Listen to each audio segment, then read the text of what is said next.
Hindi ang Diyos ang lumayo sa atin. Pinaghiwalay tayo ng kasalanan. Because God is a holy God.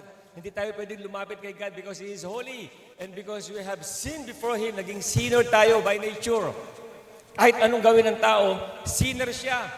Kasi yung nature niya, sinner because of the sin of Adam. The first Adam. But let me give you a good news. Hindi natapos sa first Adam. Why? Because the second or the last Adam came to redeem us or to restore or to redeem. Yun ang gamitin mo, to redeem us or to save us from the punishment of our sins. Who is that? Who is that last Adam? Jesus Christ is the last Adam. The first Adam, then last Adam. The first Adam brought us to sin, but then the last Adam, He saved us from the punishment of our sins. That's why when Jesus was hung on the cross, He consumed the judgment from heaven. Yung lahat ng judgment ng Diyos para sa kasalanan na pumasok sa tao, kinuha lahat ng katawan ng ating Panginoong Hesukristo. He exhausted all the punishment, all the curse, all the judgment that we deserve from God because of our sins. Si Jesus Christ, the Bible says, He became sin that we might become the righteousness of God in Christ Jesus. So lahat ng dapat na maging galit ng Diyos sa tao, lahat dapat na maging parusa ng Diyos sa tao, hindi niya binuhos sa atin. Hinayaan niya na mabuhos kay Jesus Christ doon sa cross for 3 hours, nakahang siya doon, at namatay si Jesus Christ dahil sa kasalanan natin. At bago siya namatay, isa sa sinabi niya, it is finished! Hallelujah! Ibig sabihin, lahat ng kasalanan mo, binayaran na ng Diyos. Lahat ng galit ng Diyos, inako ng katawan ni Jesus. That's why God is no longer angry with us. There's no more wrath. There's no more judgment. There's no more punishment for every believer of our Lord Jesus Christ. Only favor. Amen. That's why we have new covenant. And the covenant is the covenant between the Father and Jesus. What's that covenant mean? The covenant means that Jesus is going to die for our sins, and all the blessings of God the Father for Jesus will be given unto us, His believers. That's why as Jesus is, so are we in this world. Mahal ba ng Ama si Jesus? Mahal ba ng Ama ang kanyang anak na si Jesus? So are you in this world. Is Jesus blessed? So are you in this world. Is Jesus healthy? So are you in this world. As Jesus is, so are you in this world. He took your place sa cross at yung kalagayan niya, binigay niya sa iyo. Nagkaroon ng tinatawag na divine exchange. That's why tinawag tayong mga anak ng Diyos. Kaya pag tinitingnan ka ng Diyos, katulad ka ng pagtingin niya sa kanyang binamahal na anak na si Jesus. Galit ba ang Ama kay Jesus? No. Kaya hindi siya galit sa iyo. Tapigin mo ang balikat ng katabi mo, sabihin mo, God loves you so much. Kaya yung mga nangangaral na galit ng Diyos, parusa ng Diyos, pinarusahan ka, sila lang ang galit. Yung mga preachers lang ang galit. Pero God is not angry with you. Minsan may mga preachers, tinitira yung mga miyembro kasi mayroon silang pinapatama na isa o dalawang katao lang. Sila yung galit. Kaya mali, pinapakilala si God sa maling image. Kaya yung tao natatakot kay God. Alam niyo ba maraming ayaw lumapit kay God kasi takot? But in fact, pag in-invite mo sa church, ayaw lang pumasok sa church, sasabihin na hindi pa ako ready. Bakit hindi ka ready? Kasi marami pa akong ginagawang hindi maganda, bisyo, hindi ko pa naalis, hindi ko pa naayos to, etc. Bakit? Kailangan bang alisin mo muna lahat niyan para lumapit sa church? Kasi ang kaisipan nila, hindi ka pwedeng pumasok sa church hanggat hindi ka nagbabago sa mga ugali mo. Hindi ka napapalaya sa mga kasalanan mo. Pero hindi ganyan si Jesus. Si Jesus Christ, tinawag siyang friend of sinners. He will never reject you. Kung kailangan mo ng pagbabago, kung kailangan mo ng maayos na pamumuhay, pumunta ka sa church. Makinig ka ng Word of God. Ang Diyos ang magbabago ng buhay mo. Ang Diyos ang magbabago ng iyong buong sambahayan.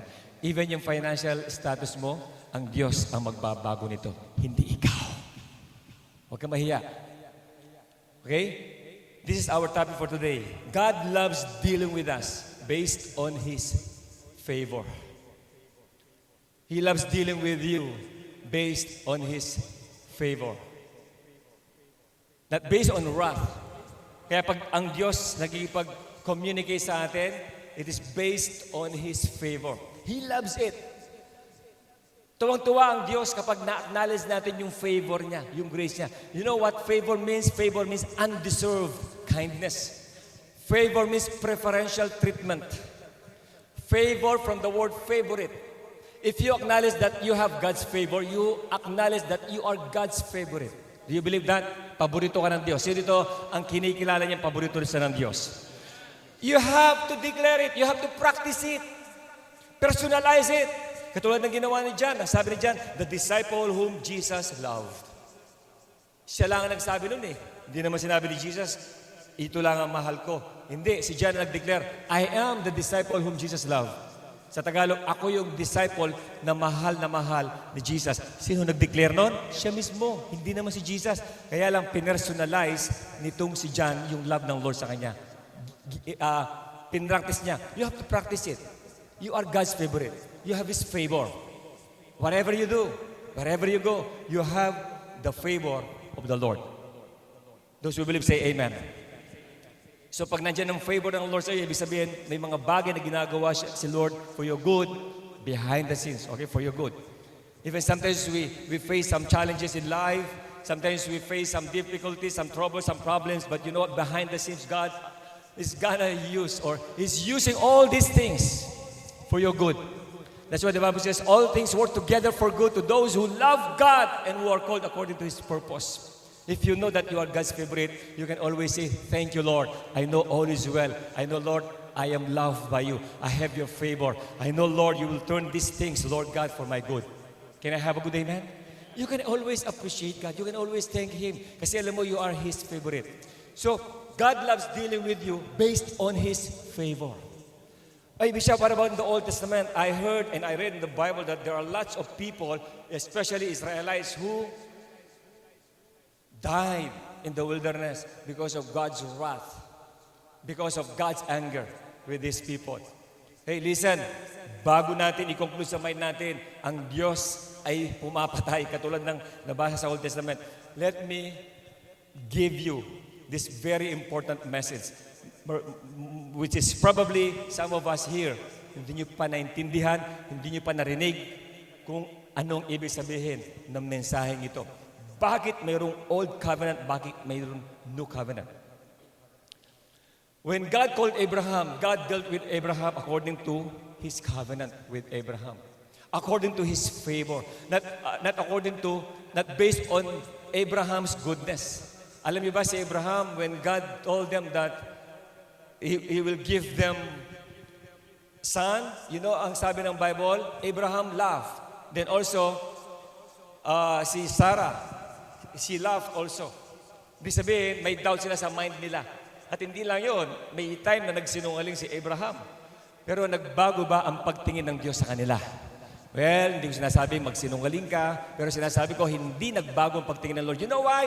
Because God was dealing with them according to His favor, not according to their character. That is the covenant between God and Abraham. Pagpapalain ng Diyos si Abraham, hindi dahil sa mabait siya, hindi dahil si Abraham ay naglilingkod. Pagpapalain ng Diyos si Abraham dahil sa covenant. Ano yung covenant? Agreement. Dahil ang Diyos ay mabuti. Kaya ka binibless ng Lord, not because you are good, but because God is good. Am I right? Because He is good. So, yan ang naging covenant nila. And yet, yung mga Israelites, you know, after Abraham, nandiyan si Isaac, si Jacob, and Jacob became Israel. The name Jacob became Israel. Nagkaroon ng Israel, nagkaroon ng nation of Israel. Then eventually, yung nation of Israel, yung Israel, napunta sa Egypt. Egypt is a land of bondage. And for how many years, naging bondage sila ng mga Egyptians. Gentiles. So yung mga Egyptians, yung mga Israelites were in the land of Egypt. Naging bondage, naging slave sila, pinarusahan sila. But then God had a covenant with Abraham. And He had to save them from the bondage of the enemy. That's why God used Joseph, the dreamer, when He allowed Joseph to go to Egypt na hindi pala yung mga nangyari kay Joseph, hindi pala kagagawa ng tao. Hinayaan lang ng Diyos na mangyari yon for a very special purpose. Paano paraan? Sa pamamagitan ni Joseph, mabibigyan ng favor yung mga Israelites o mga Jews. Anong ginawa ng Diyos? After that, tinawag ng Lord si Moses. Amen? Amen? At sabi ng Lord kay Moses, Moses, kailangan mong puntahan ang mga Jews, mga kalahi mo, doon sa Egypt. Although si Moses galing ng Egypt, doon sa lumaki, pero umalis siya at siya nagpastor for 40 years doon sa wilderness. But then, ang sabi nga ng Lord, Moses, kailangan mo silang ilabas from Egypt because Egypt is the land of bondage. Ayaw ng Lord na manatili ka sa land of bondage. Gusto niya, maranasan mo ang tunay na kalayaan. At ang pinalaya ng anak ay tunay na malaya. Lahat ng pinalaya ng Jesus, magsabi ng Amen. Hallelujah. Yes, Bishop, thank you. Napalaya ang puso ko. Lagi ko siyang iniisip. Hindi ako nakakatulog. Sinira niya yung bawat oras ko, bawat araw ko. Ngayon, narinig ko, ang pinalaya ni Jesus ay tunay na malaya. Kaya makakakanta na ako ng malaya, malayang malaya, malaya. So, balikan yung topic. Inutos nila si Moses. Ang ginawa ni Moses, inilabas niya yung mga Israelites from Egypt. After 10 plagues na dinala sa Egypt, dahil ayaw ni Pharaoh na palabasin sila, ang daming plagues na dumating sa Egypt. Pero eventually, yung pinaka-last plague na naranasan yun, the death of firstborn. Ayun ang pinakamasakit, death of firstborn. And the death of firstborn is the picture of the death of Jesus Christ on the cross. The firstborn of God. But then, anyway, so lahat na nangyari doon ay para lumambot ang puso nitong si Pharaoh. Then eventually, Pharaoh released them. At nilabas ni Moses from Egypt yung mga Israelites going to the promised land. At dapat sana from Egypt to promised land, 16 to 18 days lang, nandun na sila. Pero instead na dalhin sila ng Lord sa isang daan, may mga kaaway dito na dapat patayin, hindi ginawa ng Lord. Dinala sila doon sa tapat ng Red Sea. At pagdating sa Red Sea, nakita ng mga tao, dagat. Wala silang pwedeng puntahan. Paglingon nila, nakita yung mga Egyptians. Ang sabi ng mga tao kay Moses, Moses! Sabi ko na nga ba, sabi na nga namin kaya mo kami dinala dito para kami patayin. They murmured, they complained against Moses. But God did not punish them. Ganyan sila kamahal ng Lord. Kahit na nagko-complain sila, hindi sila pinarusahan ng Lord. Instead, God told Moses, what's in your hand? So yung rod, itapat mo yung rod or staff mo doon sa sea. At ano nangyari? Ginawa ni Moses, ano nangyari sa dagat? Ano nangyari sa dagat? Nahati yung dagat. At gumawa ang Lord ng daanan at tumawid yung mga Israelites as in, parang tumawid sila sa isang malinis na daanan. At pagkatawid nila, umabol yung mga Egyptians, anong nasa gitna ng dagat yung mga Egyptians, bumalik yung tubig, nangalunod sila. Look at God's favor. After that, nakatawid sila. After they complaining, murmuring, nakatawid. Then pagtawid nila, instead of saying, thank you, Lord, for your protection. Thank you, Lord, for your provision. Alam niyo, they murmured again. They complained again against Moses. And they said, Moses, what are we gonna do tonight? What are we going to do, Moses? We don't have water to drink. We are thirsty. Then Moses approached God and said, God, anong gagawin ko? Wala silang tubig. Then God provided water for them. Are you following me? Provided water. And you know what? Jesus is the living water. Amen? Then, hindi nakainom sila. Then afterwards, sige, tuloy, nagutom sila. Wow. At nang gutom sila, nag-complain na naman kay Moses, Moses, gutom kami, anong makakain namin? Dumabi si Moses kay God, and God sent them what? Manna. The Greek or the Hebrew word of manna is, what is this? Manna means, what is this? Kasi hindi sila makapaniwala na mayroong bread from heaven na bumaba sa kanila. Hindi sila nagluto, pinakain sila ng Lord. And the bread from heaven is, sino yung bread from heaven? It signifies Jesus. Lahat ng binibigay ni Lord sa kanila, alam mo, nagsisignify about Jesus Christ. Their provision. Amen? So, yung living water, tapos yung bread. Then, they complain against God na naman. Ang sabi nila, Moses, how can we drink this water? It's so bitter. Then God turned the bitter water into sweet one. Ano, sa pamamagitan ng what? Sa pamamagitan ng tree. kumuha ng sanga si Moses, inilagay sa water, at dahil doon sa tree, na-turn yung bitter water into sweet water. Yung tree is a picture of the cross of Jesus. Yung cross ni Jesus, tinurn niya yung bitterness. Tinurn niya yung wrath ng Lord into His favor. Are you following me, church? So lahat na nangyari sa picture of Jesus. Pero ang makita dito, they always complain against God. They complain against the man of God. Of course, definitely they complain against God. When you complain against the man of God, you complain to God. Kaya pag nagko-complain ka sa leader mo, nagko-complain ka kay God. Kaya ang mga membro na nakakala ng biyaya ng Diyos, hindi nagko-complain sa mga leaders nila. They appreciate. Amen? To God, complaining is a sin. But if it is a sin, why God did not punish them? They complained against Him. They murmured against Him. Why did He not punish them? Bakit hindi sila pinarusahan? That is a good question. Bakit nga? Because God dealt with them according to His favor. Bakit? Kasi meron siyang covenant kay Abraham. I will bless you, Abraham. I will bless your descendants, not based on your goodness, but based on my favor. Are you following me? So walang kinalaman yung attitude nila, yung behavior, doon sa gagawin ng Lord sa kanila. Kasi lahat base sa pabor ng Diyos. Except one time, etong dumating. God called Moses. And He called him, He asked him to meet him in Mount Sinai. Basahin natin, in Exodus chapter 9. In Exodus chapter 19, yeah, correct. Before Exodus 20 yun, kasi before the Ten Commandments was given. Exodus chapter 19, let us read verse 3, verse 6. Ang sabi ito kay Abraham, puntahan mo yung mga tao, eto sabihin mo sa kanila. Look at this, okay? Let's read this verse. Ang sabi ni Abraham sa mga tao na pinasabi ng Lord, you shall be to me a kingdom of priests and a holy nation. There are the words which you shall speak to the children of Israel. Verse 7. So Moses came and called for the elders of the people and laid before them all these words which the Lord commanded him. Verse 8. Then all the people answered together and said, look at this, look what they said. All that the Lord has spoken, we will do. Wow. Once again, let us read that. Praise. All that the Lord has spoken, we will do. Anong mapapansin mo sa kanila? Ano yung larawan nun? It's a picture of arrogance. It's a picture of pride. Lahat daw nasasabihin ng Lord, gagawin nila. Sige, lahat nasasabihin ng Lord, we will do. Look at the word, all, all. So, yun ang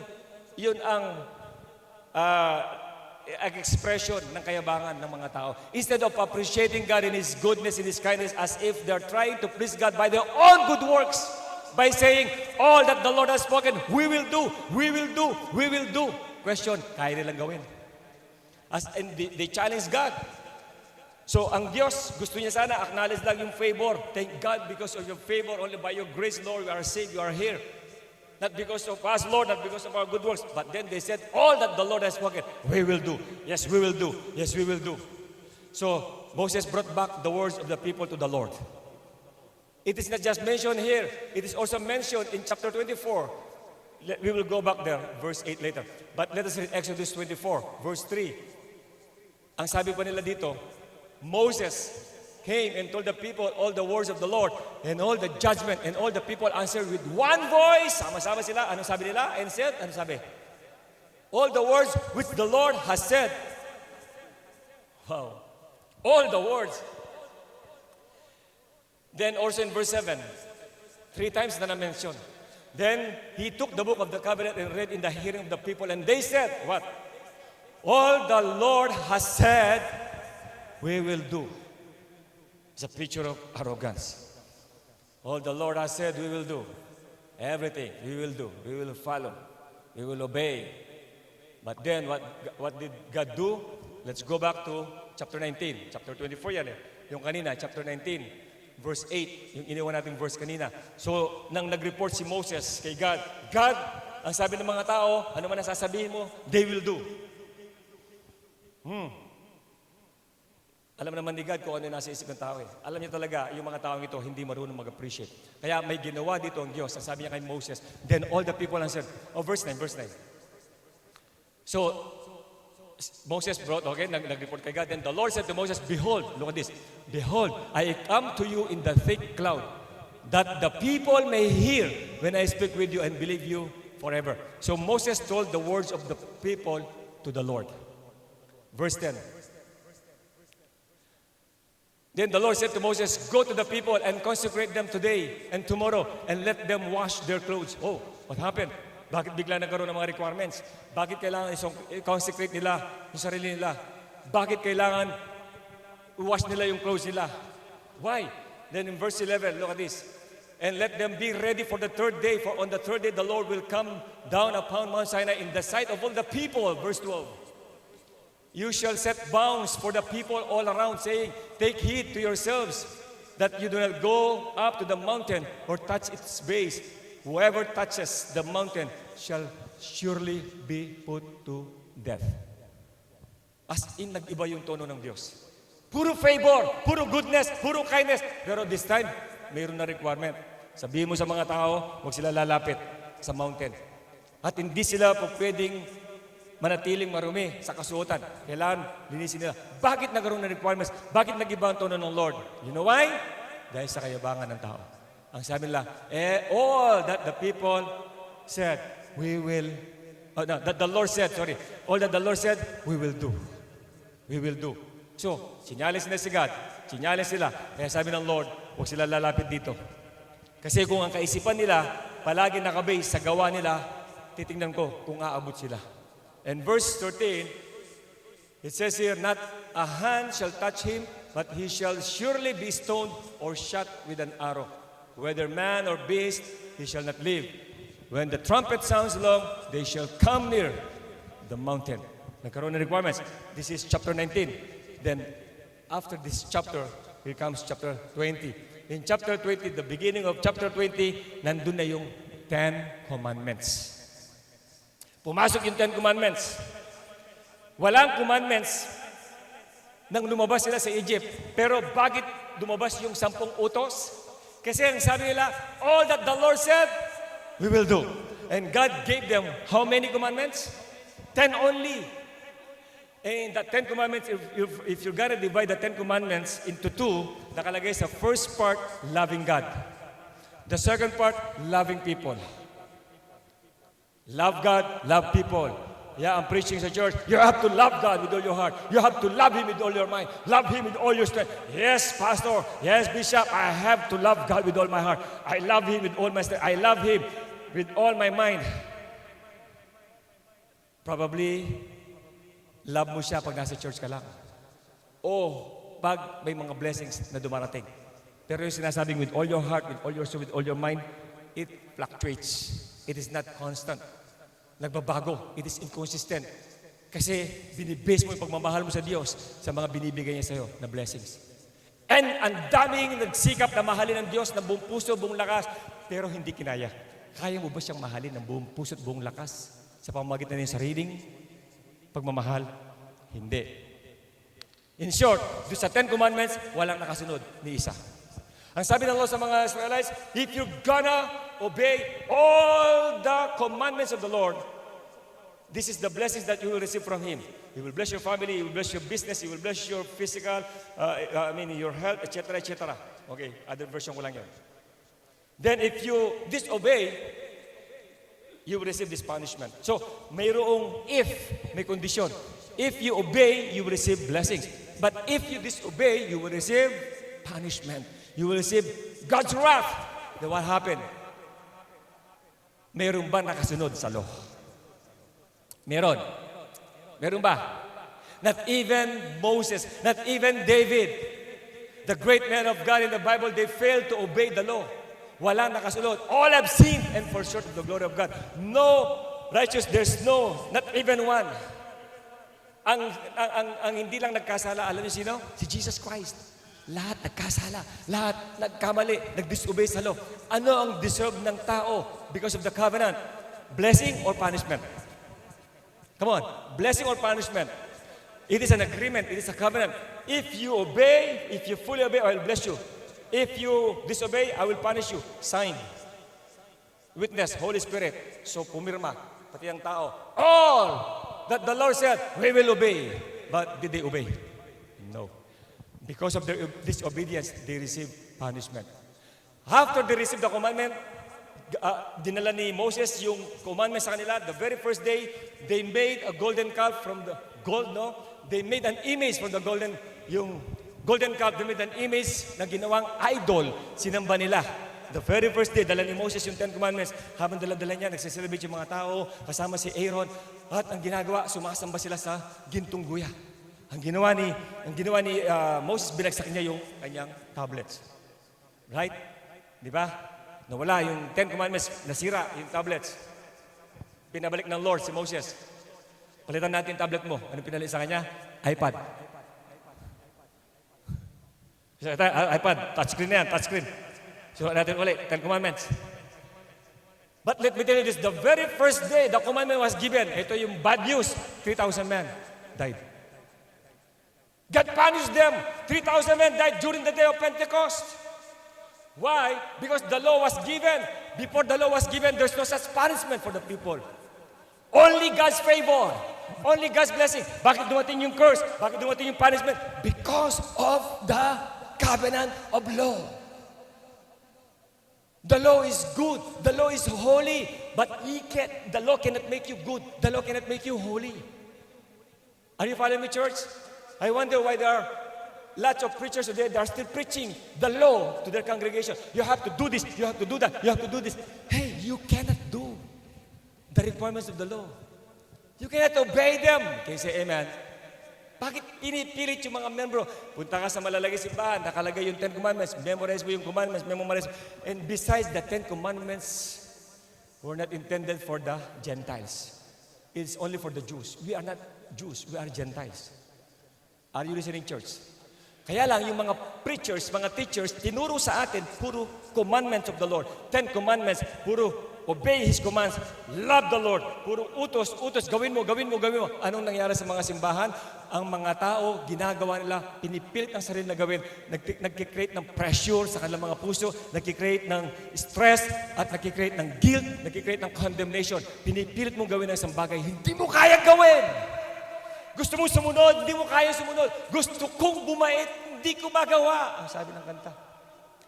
Hindi mo kaya. Do you believe na hindi mo kaya? Naniniwala ka hindi mo kaya sundin ang law? Walang nakasunod. So, anong dumating sa mga Jews? Puro parusa. Every time nagkakasala sila, pinaparusahan ang law, pinaparusahan. But Bishop, kala ko God is a loving God.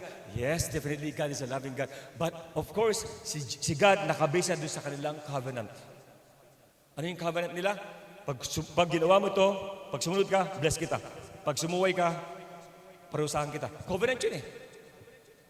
Mahirap yun, pero covenant, agreement, kontrata. So kailangan gawin ni God because God is a holy God. He's just. Amen? Pero gusto ba ni God na ganyan ang dealing sa mga tao? No. Ayaw niya magipag-deal sa mga tao based on commandments. Ang tao lang may gusto. All that the Lord said, we will obey. We will do. Hindi naman pala nila kaya. Amen? So ang law ay hindi para sa'yo. Kasi hindi mo kayang mabuhay sa law. Hindi mo kaya. Kasi amen. Hindi mo kaya mabuhay sa law. And besides, sabi ng Bible, 1 Corinthians 15:56, let me read this verse for you. Look at this. The sting of death is sin, and the strength of sin is what? The strength of sin is what? Ibig sabihin, pag ang tao napapakinggan niya yung law, pinapangaral sa kanya yung law, ang kautusan, kailangan gawin mo, kailangan sundin mo, ano nangyayari? The strength of sin is the law. Ini-empower mo yung mga tao na magkasala. As in, yung mga tao nakakapakinig ng law, tinuturuan mo gumawa ng kasalanan. Kaya sinasabi ng iba, no, mag-ingat kayo sa mga grace preachers. Ang mga grace preachers, dadaling kayo sa mga kasalanan pamuhay. That's not true. Hindi ang grasya ang magdadala sa kasalanan. In fact, ang sabi ng Ephesians 2:8 and 9, you have been saved by grace through faith. Not because of your works, not because of the law. It is by the grace of God. Amen? Ang law preaching ang siyang nagbibigay lakas sa kasalanan. Pero ang grace preaching ang nagpapalaya sa mga tao mula sa kasalanan. Anong gusto nyo? Law o grace?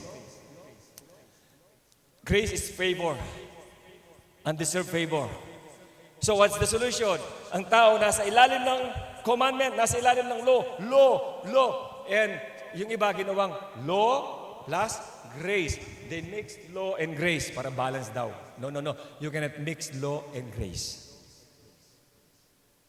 If it is of works, no longer by grace. Or else, work is no longer work. If it is grace, no longer of works. Or else, grace no longer grace. Pag work, grace. Pag law, grace. Hindi po pwedeng law and grace. Are you listening, church? Pumili ka sa dalawa. Law or grace.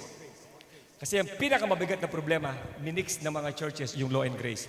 Pinapangaral sa congregation, you have to believe that by grace you are saved. And yet, you have to obey the commandments of the law.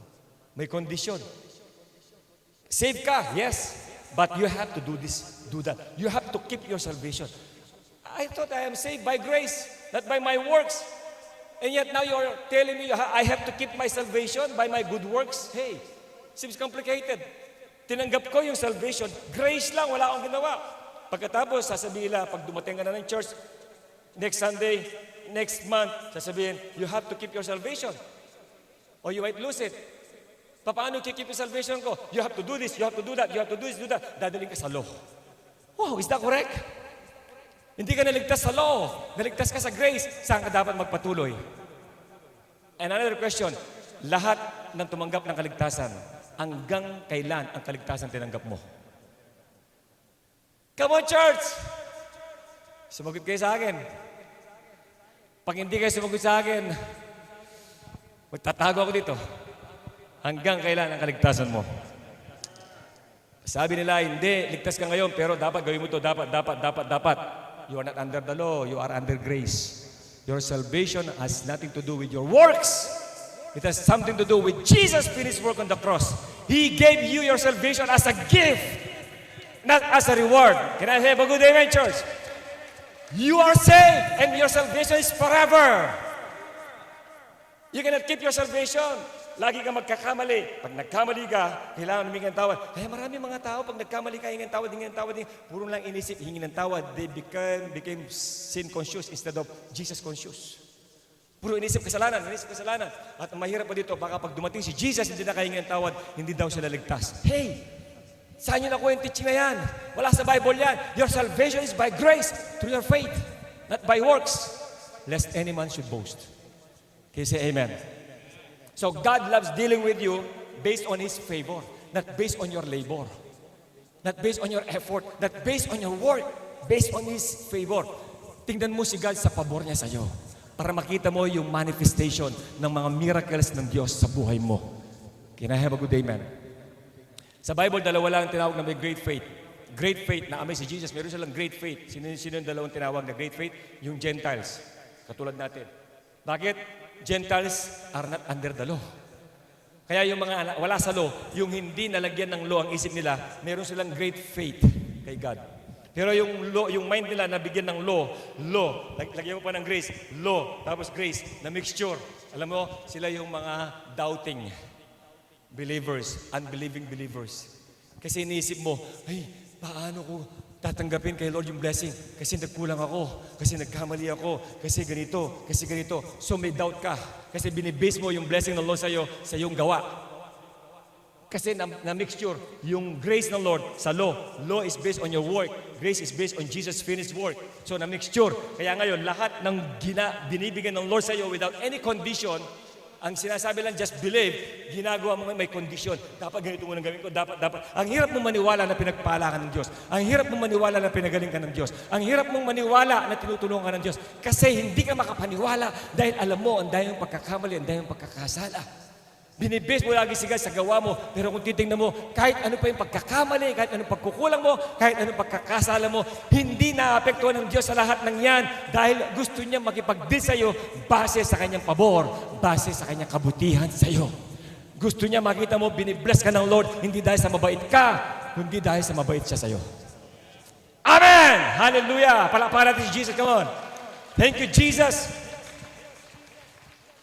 So, hindi ka magda-doubt anytime na lalapit ka kay God. Alam mo, ang sabi ng Hebrews chapter 4, verse 16, you can come boldly to the throne of grace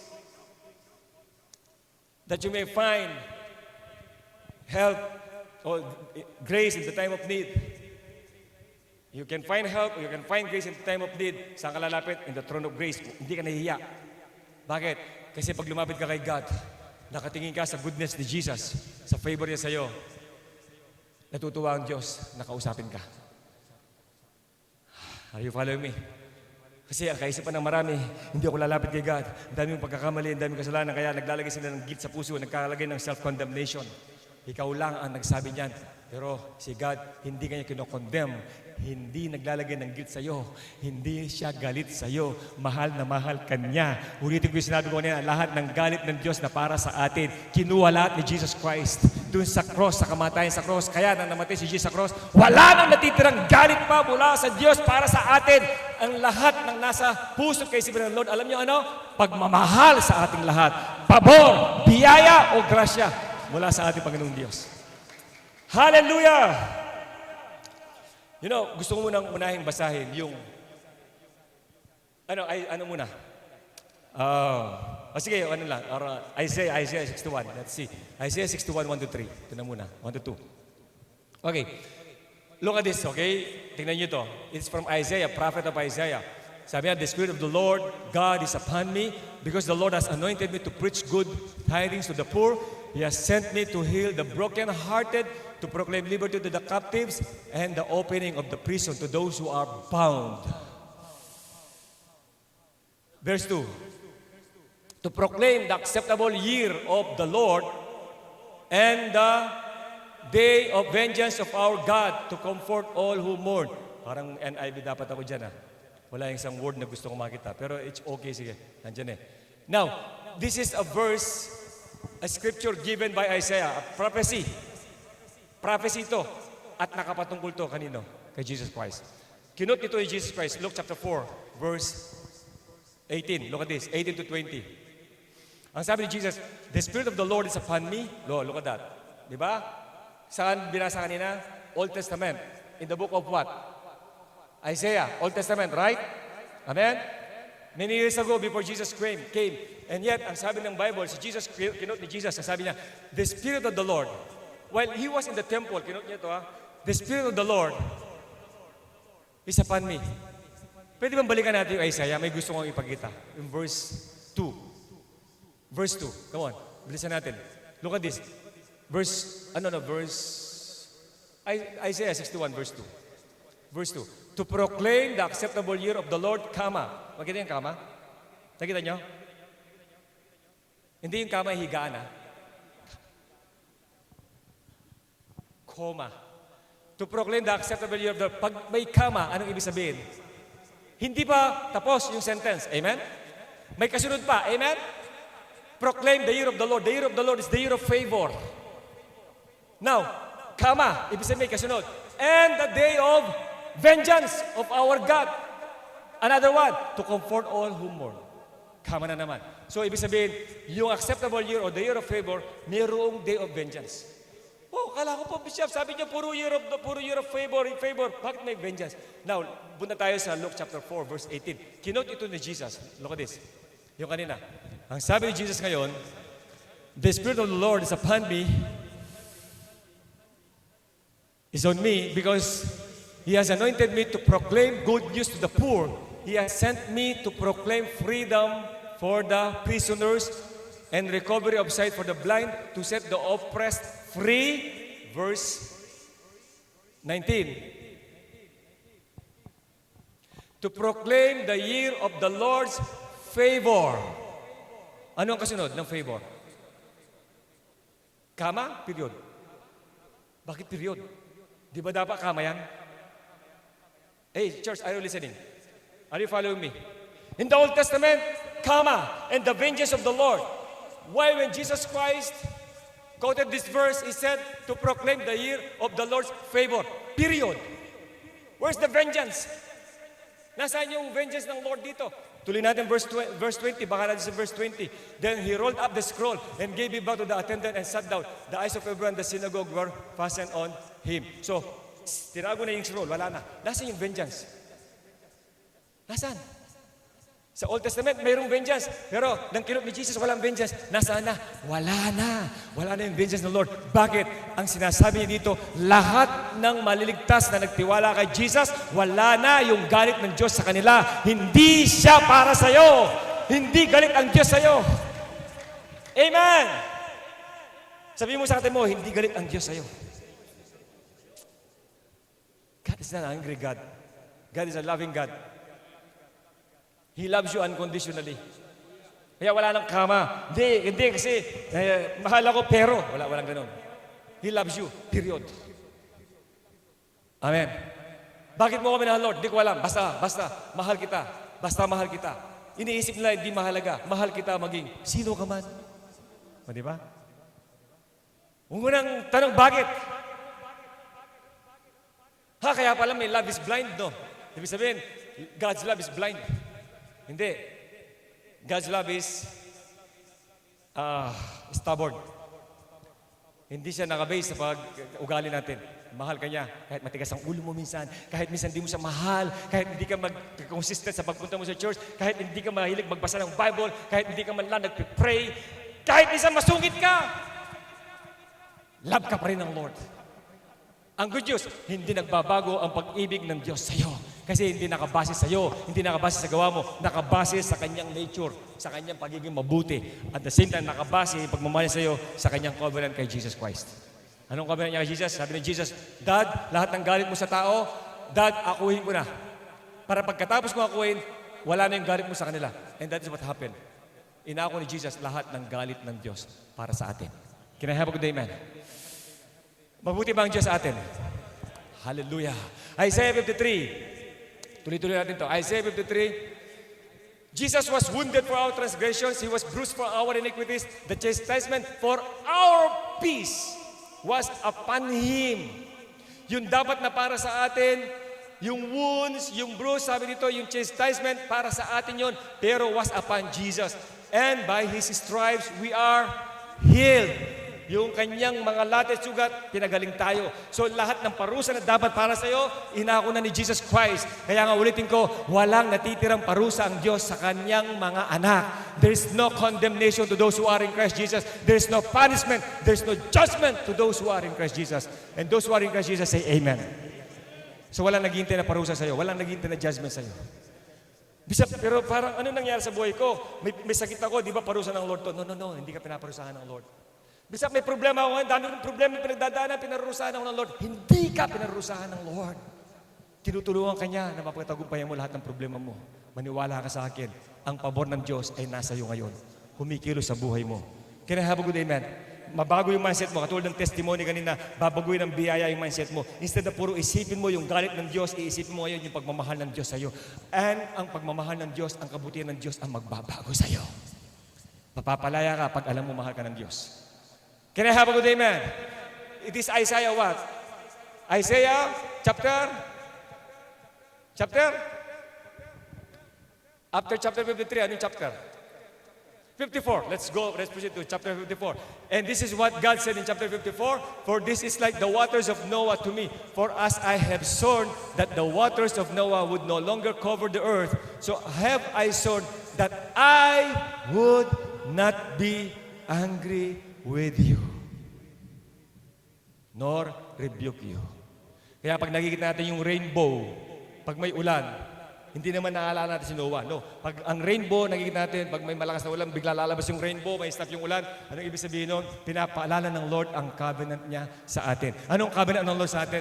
That He will no longer angry with you. Kaya say Amen. Kaya pag nakita mo yung rainbow, sasabihin ng Lord, hindi ako galit sa inyo. Ang galit, nagsabing galit ako sa inyo, yung mga preachers.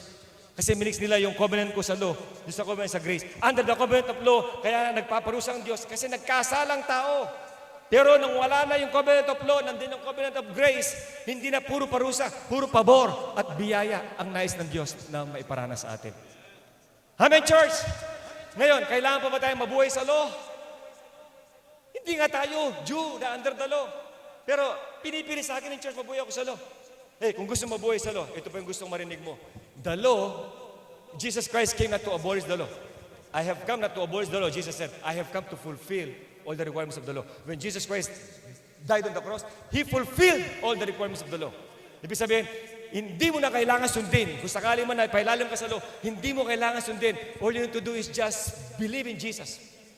And upon doing that, alam nyo, lahat ng sinasabi ng law as if sinunod mo na by believing on Jesus Christ. It's just a matter of believing nowadays, not by obeying the law.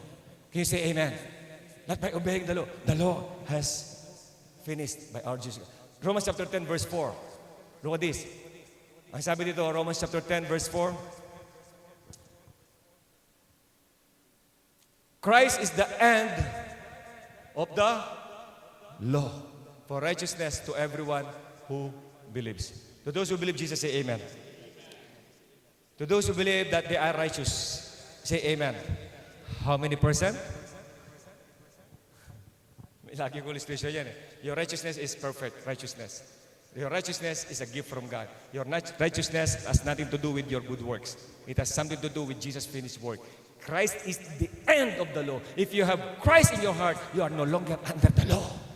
He's the end of the law. You are not under the law. You are under His righteousness. Today, don't be conscious about how to obey the law. Just be conscious about the righteousness of Jesus that you have in your heart. You have the righteousness of God in Christ Jesus. Can I have a good amen? Sabihin mo ng malakas sa oras ito, I am the righteousness of God in Christ Jesus. Lahat ng righteous say amen. So don't live under the law.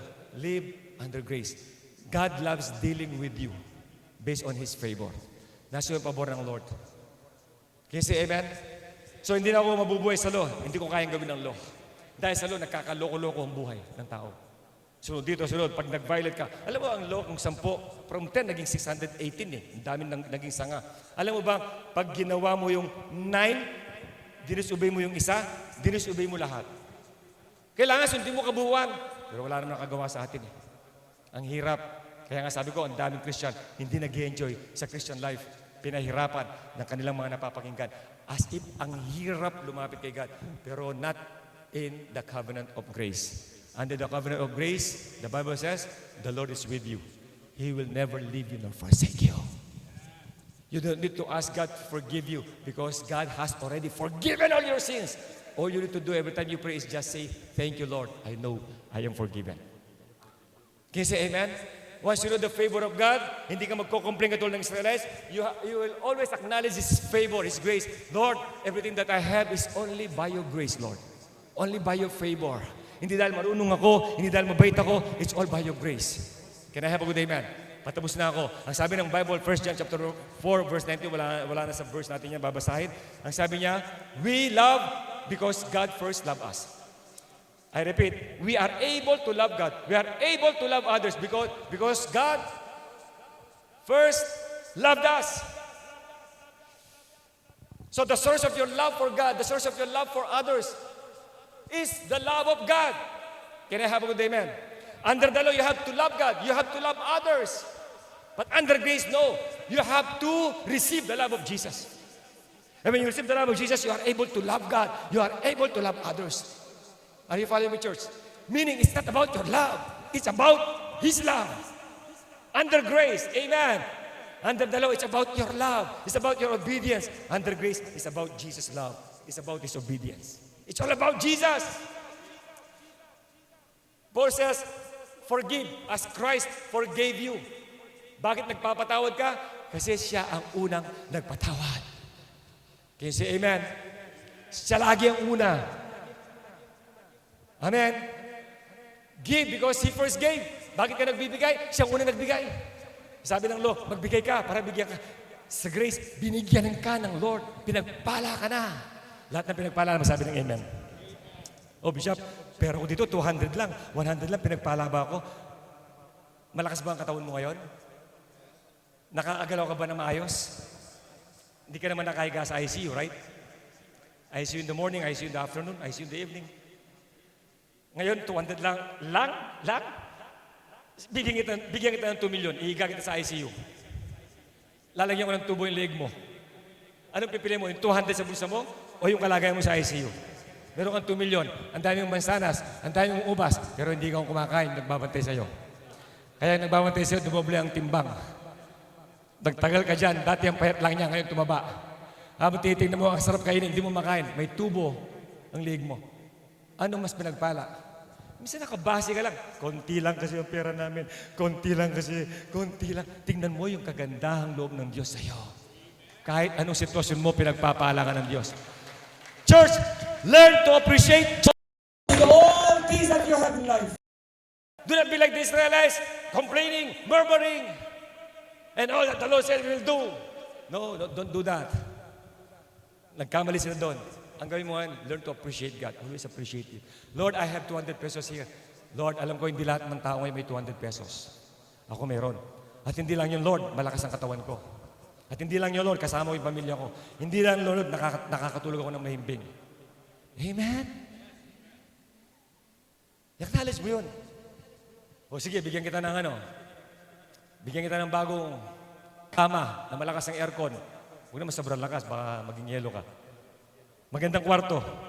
Pero kahit anong kaganda ng kwarto, kahit anong gaano kalambot yung kama, hindi ka makakatulog doon for 1 month. Anong pipili mo? Sa 200 pesos sa bulsa mo? O yung nasa malamig na kwarto, malambot na kama, mayroon pang malaking TV doon, lalagyan pa kita ng masarap na pagkain, pero paggabi hindi ka natutulog. Anong tinitingnan mo? Nagtitingin na ngayon ng butiki. Ang butiki nakatingin sa iyo, sabi ng butiki, 1 month ka na hindi natutulog, Brad. Ang gano'n ka lang. Church, appreciate everything that the Lord is giving to you. Nakakatulog ka ng mahimbing. Nagigising ka na hindi ka duling. Maayos ang mukha. Okay? Sorry for that word. Maayos ang mukha, hindi tabingi yung mukha. Sorry again for the word. Ang ibig sabihin, pagkagising mo, nakita mo sa sarili mo, wow! Ako pa rin ito. Thank you, Lord. I am blessed. Kaya ba sabihin yun? Kaya ba sabihin yun? Appreciate God in all things. Bakit? Nasa ang pabor ng Diyos. Amen? Sa lahat ng ginagawa, nandiyan ang pabor ng Diyos. Huwag mong isipin, maliit lang pera namin, maliit lang kita ko, maliit lang income namin. Hindi maliit yan. Pinagpala ka ng Diyos. Just enjoy your now. Kung ano nandiyan ngayon, i-enjoy. I-enjoy mo yung mamaya, i-enjoy mo yung bukas. Bawat araw na binibigyan ng Lord sa iyo because you have His favor. Hallelujah! Hallelujah! Kaya ito ang paliwanag natin kanina, sinabi kasi yung tithes. When we give to church, kaya madalas nagbibigay tayo ng masaya, alam natin ang Diyos ang unang nagbigay. Hindi yung magbibigay ako kasi, Lord, wala akong magagawa Kasi yung tumayo, pinilit kami. Magbigay kayo. Hindi namin kayo pinipilit dito na magbigay. Kung ayaw nyo magbigay, nasa inyo. Tinuturuan lang namin kayo na kung paano nyo acknowledge yung pagmamahal ng Diyos sa inyo at yung provision ng Lord. Ang sarap na matanggap yung kaya ka nagbigay kasi alam mo, una kang binigyan. Tapikin mo balikat ng katabi mo, sabihin mo, una kang binigyan. Hindi ka bibigyan pa lang. Wala kang pwedeng...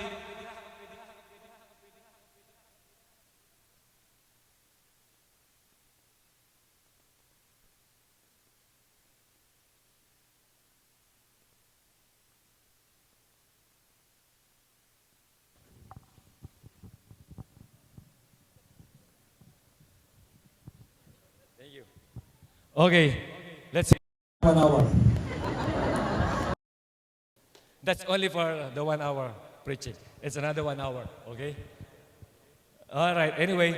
So lahat ng ginagawa natin, the motivation that we have now in our hearts is the love of Jesus for us. His favor. When you give, when you serve, when you forgive, when you love, it's because you first receive it from God. Can I have a good amen? Si God ang source ng lahat. That is life under grace. Hindi ka napipilit ang gawin ng isang bagay para lang sabihin mo, pagpalain ka ng Lord. Hey, sasabihin ng preacher sa'yo, pag nag-commit ka, pagpapalain ka ng Lord. Pag ginawa ito, pagpapalain ka ng Lord. Alam mo, matagal ka nang pinagpala ng Diyos. Pag alam mo pinagpala ka ng Diyos, kaya mo maglingkod sa Kanya. Kaya pumunta sa church every Sunday. Sa goodness ni God. Kaya mong sabihin, thank you Lord. Kaya mong magpasalamat sa Kanya sa lahat ng sitwasyon. Kasi alam mo, pinagpala ka na ng Diyos. Lahat ng pinagpala ng Diyos, magsabi ng Amen! Hallelujah! Thank you, Jesus. Tumayo. Probably it's a sign for me to stop my preaching. Yung pagtanggal ng battery? No. Just kidding. God is good, amen? God is good. We are not under the law, we are under grace. You have to fill your mind with the love and grace of our Lord Jesus Christ.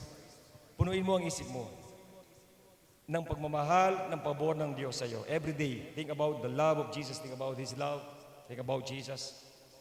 God loves dealing with you based on His favor.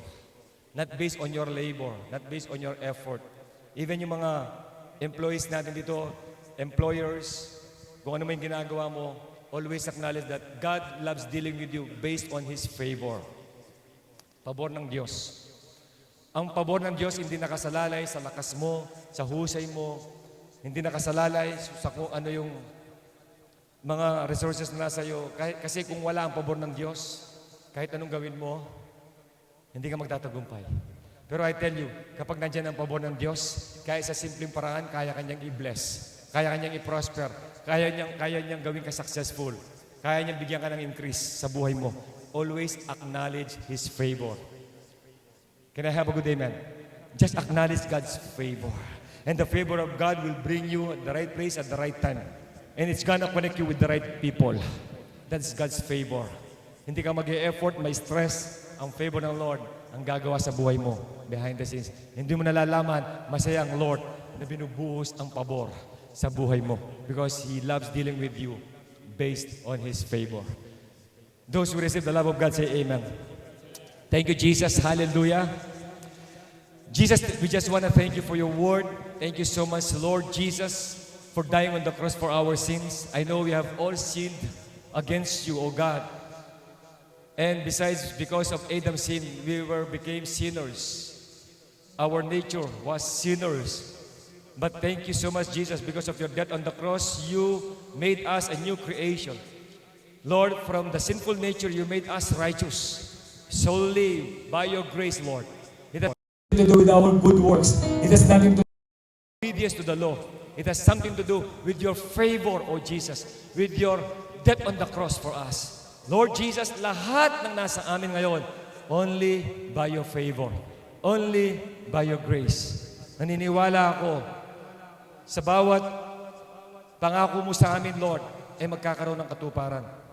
Kasi ang pabor mo ay sumasa amin, Lord. Nasa amin ang pabor mo. Thank you so much, O Lord Jesus. Thank you so much, Lord. Those who have God's favor, say amen. May binanggit ang 1 Peter chapter 5, verse 8, bago ako mag-closing. Kasi naalala ko to, it's for those who are right now facing some challenge just in life. Ang sabi ng Bible kanina, be sober, be vigilant, because your adversary, the devil, walks about like a roaring lion seeking. He is seeking whom he may devour. Naghahanap siya, naghahanap. Pag may nakita siya, lalapain niya. Ibig sabihin, pag may nakita siya, titirahin niya. Bibigyan siya ng sakit o karamdaman. Bibigyan ka ng stress. Yun ang madalas na ginagawa ng kaaway. That is verse 8. Atras tayo ng konti, verse 7. Ang sabi ng verse 7, casting all your care upon Him, for He cares for you. Sinong Him? Jesus Christ. Casting all your cares upon Jesus, for Jesus cares for you. If you believe that Jesus cares for you, if you cast all your cares on Jesus, walang kailanmang pangil ang kaaway para lapain ka. Hindi ka pwedeng takutin, hindi ka pwedeng lagyan ng stress, hindi ka pwedeng lagyan ng sakit o karamdaman, kasi lahat ng iyong alalahanin ibinigay mo na kay Jesus because you know that Jesus cares for you. Now, the solution is cast all your cares upon Jesus. Cast all your cares on Jesus. Can I have a good amen? Pag na kay Jesus na, huwag mo nang isipin. Ang pinagkatiwala mo kay Lord, pinagkatiwala mo na sa Kanya.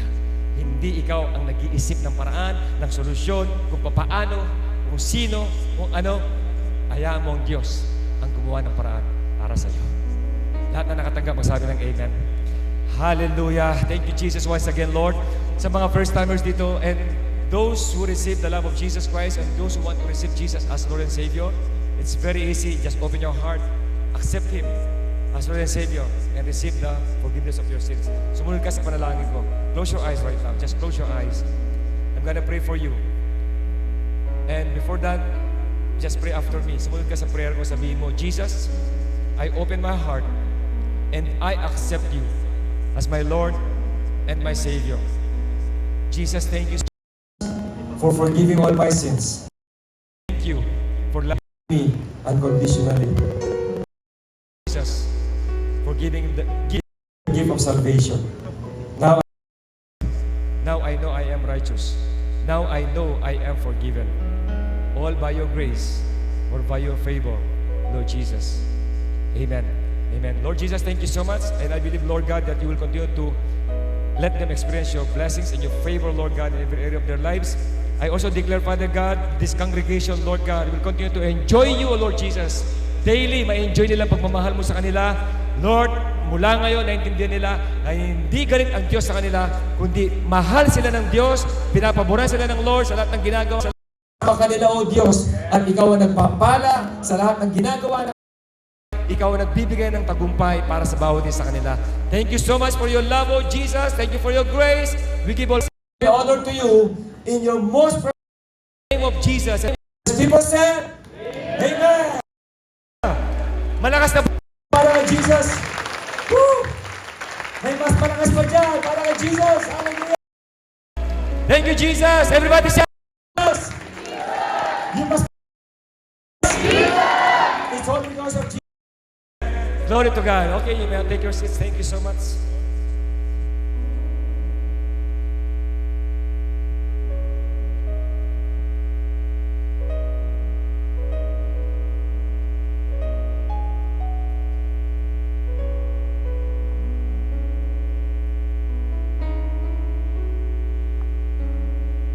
Okay.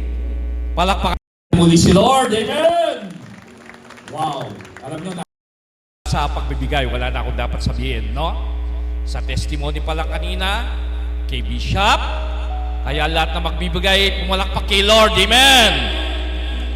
Alam nyo, sa atin po, hindi sapilitan ang pagbibigay.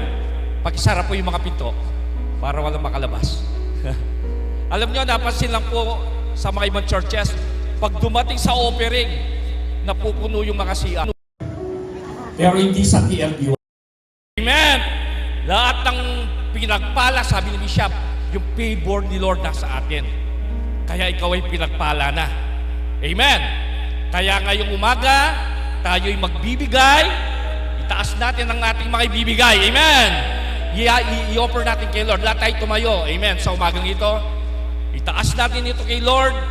Alam nyo, si Lord dahil favor ka.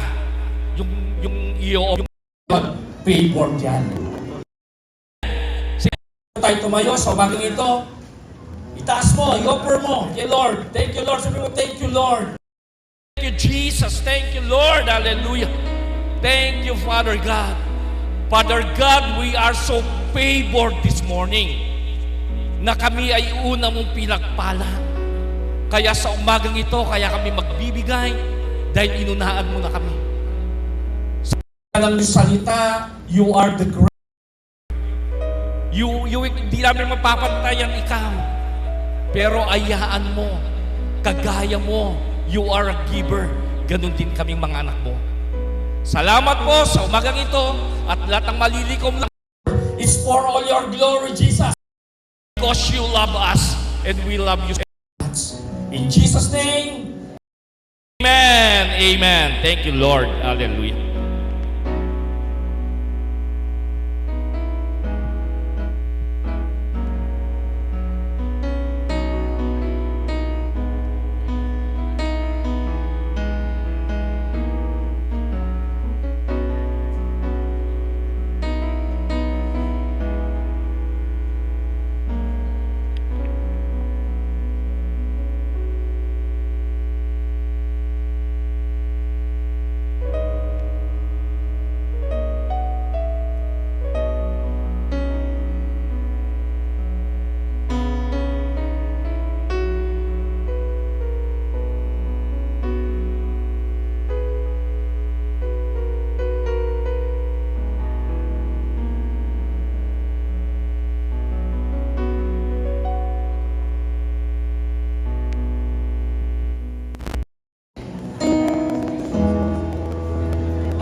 Amen, hallelujah. Baka po pwede Na isang palakpakan para po sa ating Panginoon sa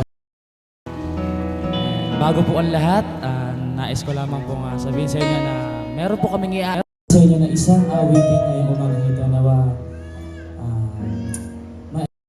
ng kantang ito guys. Maraming salamat sa opportunity.